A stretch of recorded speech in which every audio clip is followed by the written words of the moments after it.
Prime Minister Moses Nagamutu is of the view that capital punishment should be re-examined. His remarks came in an invited comment. There are many countries in the world that don't want to be a soft belly, underbelly for terrorists to operate, knowing that there is no deterrent that involves their life.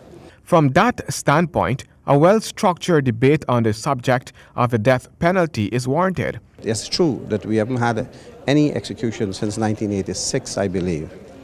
I'm subject to correction. It could be 86 or 89. We didn't have any execution.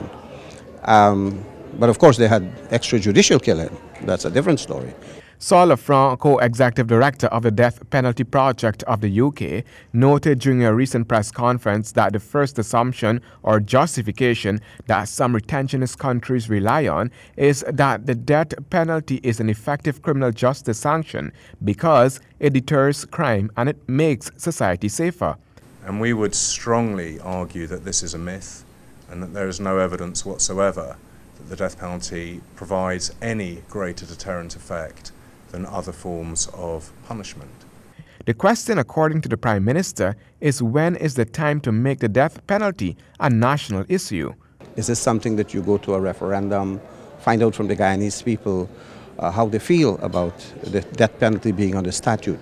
Place yourself in the position of the victims and the survivors of victims who are asking for justice.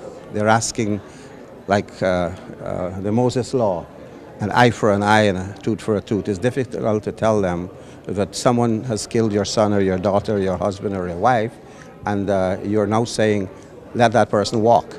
Eventually, Guyana is going to reach a level where a sociological look will have to be taken on the pathology of crime, the Prime Minister asserted.